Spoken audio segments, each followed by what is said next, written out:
Shalom. First off, I want to give all praise, honor, and glory unto Yahweh, Bahashem, Yahawashi, Baruch Kodash.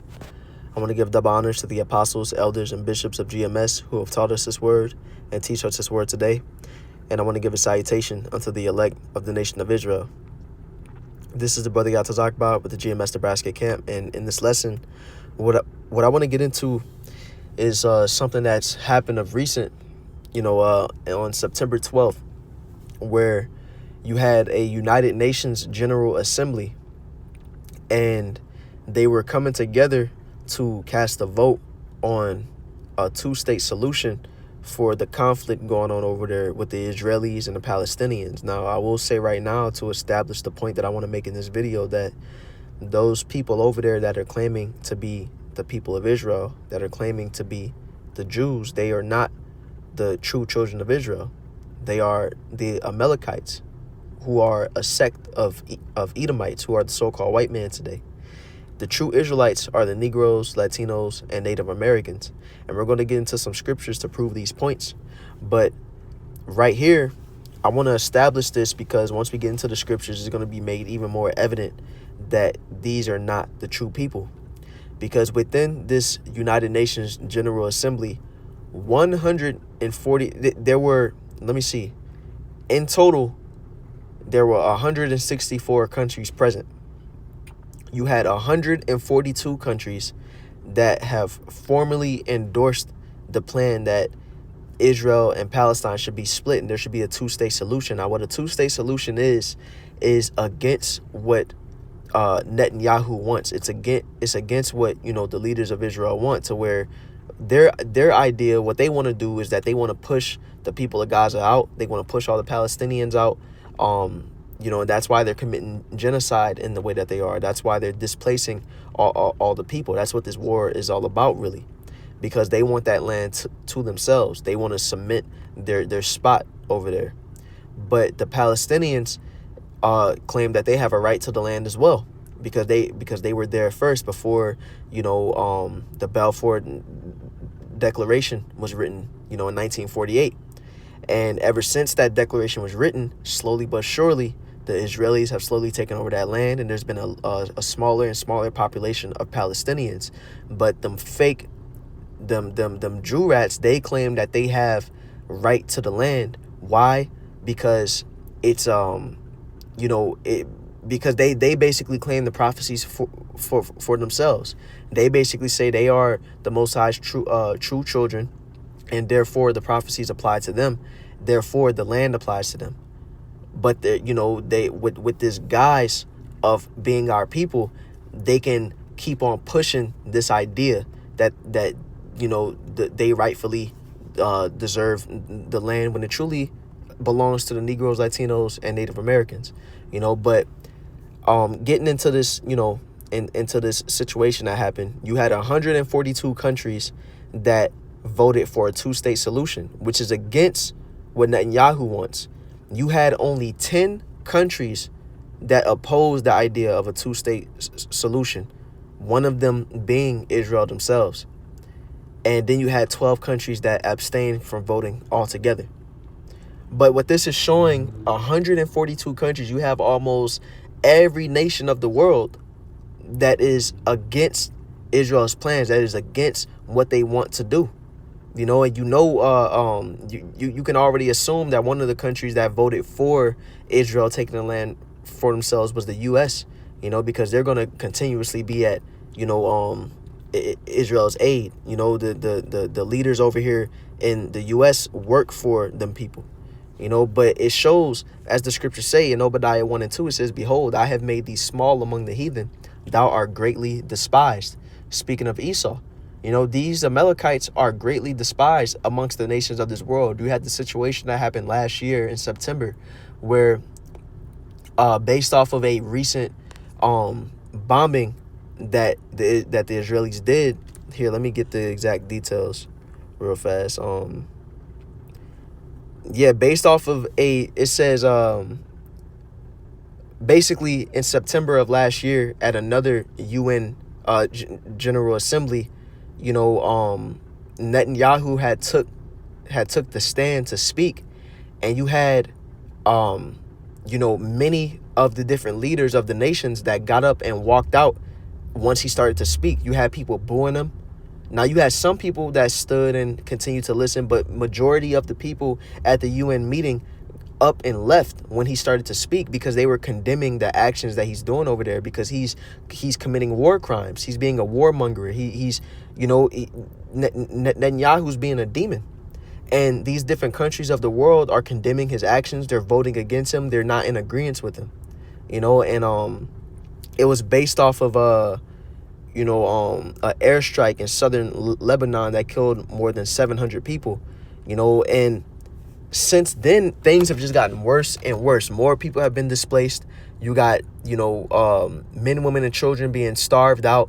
More deaths, more civilians being murdered.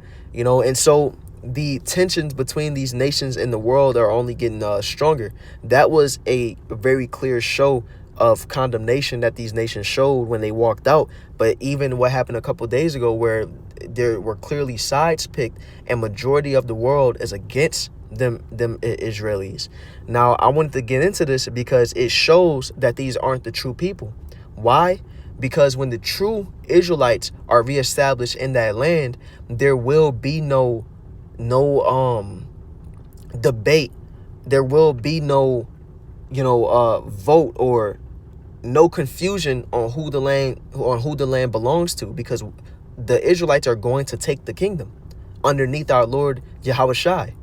What we're waiting on in prophecy is for World War III to come to pass. And when World War III comes to pass, that land over there, Israel, is going to be wiped out by fire, by thermonuclear missiles, and it's going to be built back up. But under whose governorship, under whose leadership?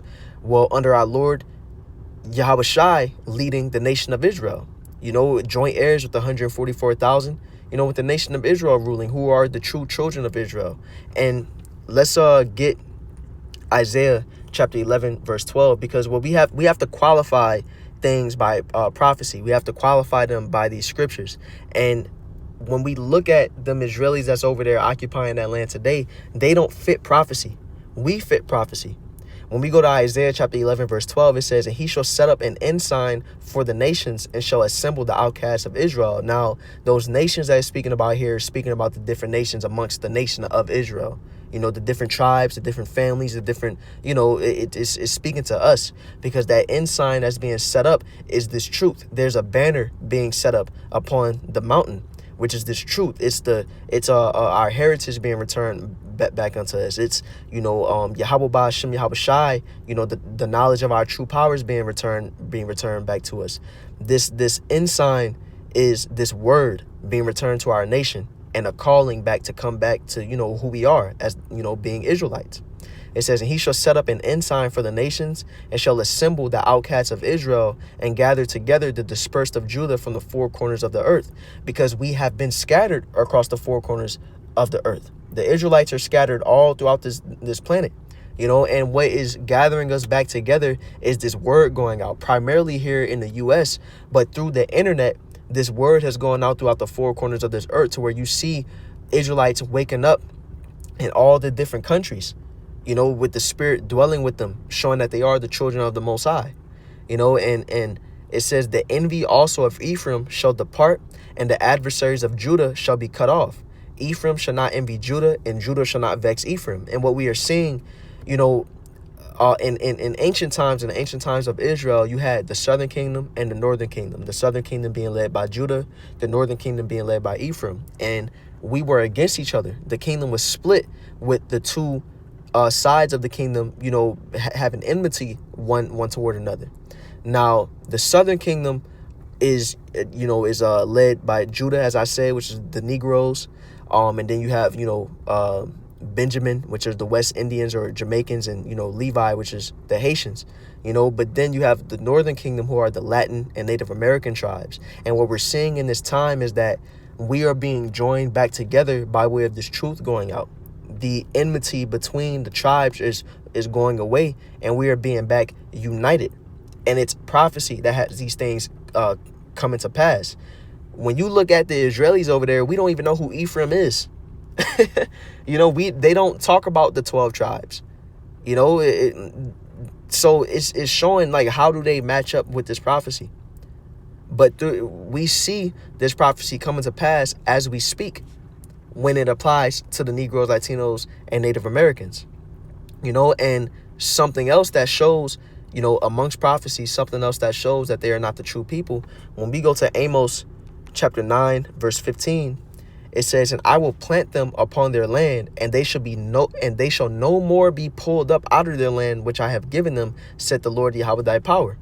There will be no more attempt to try to move the Israelites out of their land. There will be no war going on and a dispute about who the land belongs to. These different countries of the earth isn't going to be like, y'all don't deserve to be there.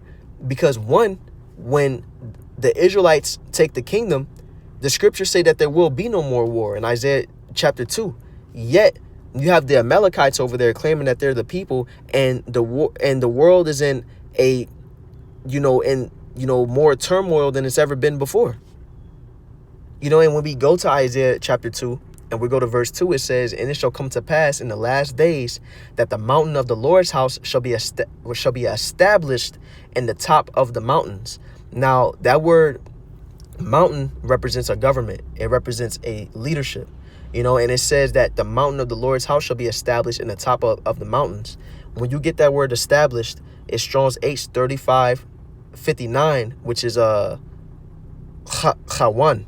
And it says to be firm, be stable, be established, to be set up, be firmly established, to be securely determined. It's going to be securely determined who is supposed to be in that land. And we are going to be the only ones within that land. There will be no, people saying, "Hey, we was in this land before you. We think that we should have a part of this land." Nah, the nations are going to be in the world, and they're different, places that are allotted unto them.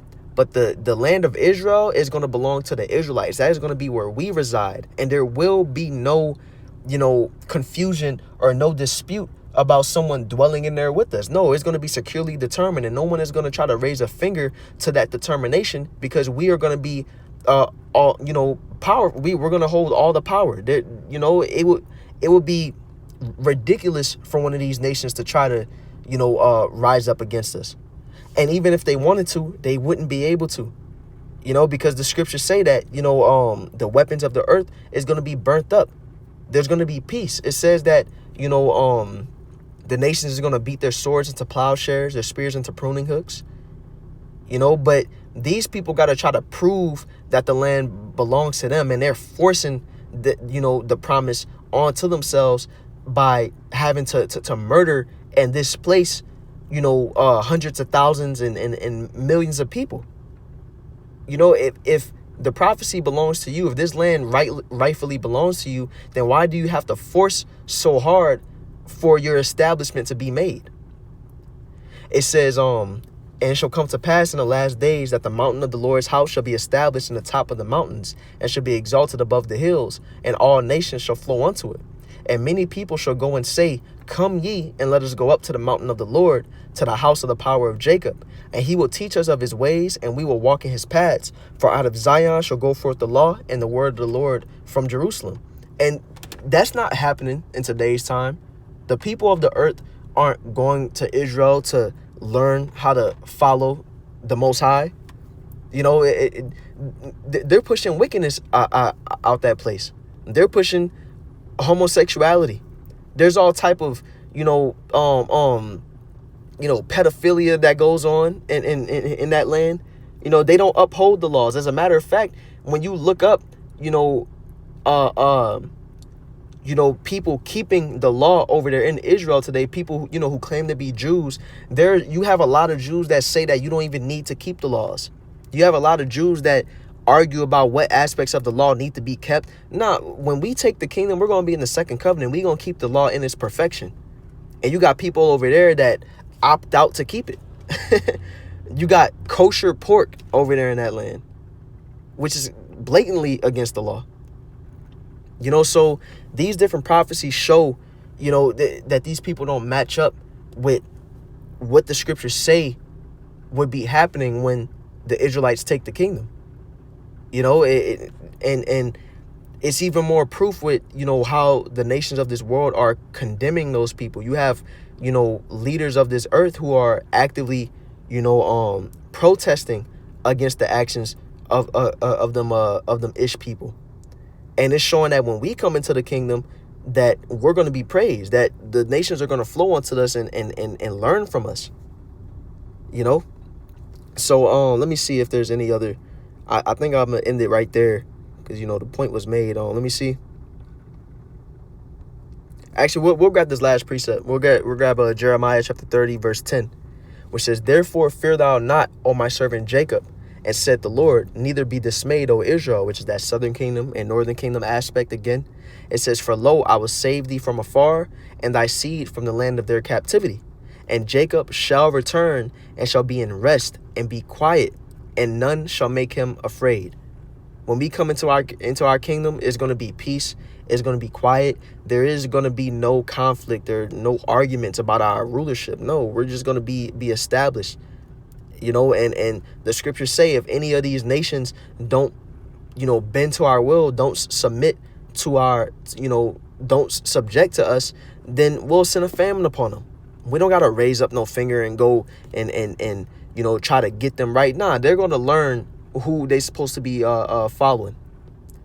You know, so you know, Lord willing, you know, this lesson was edifying. Once again, I want to give all praise, honor, and glory unto Yahweh, Bahashem, Yahweh Shai, Baruch HaKodesh. I want to give double honors to the apostles, elders, and bishops of GMS and the site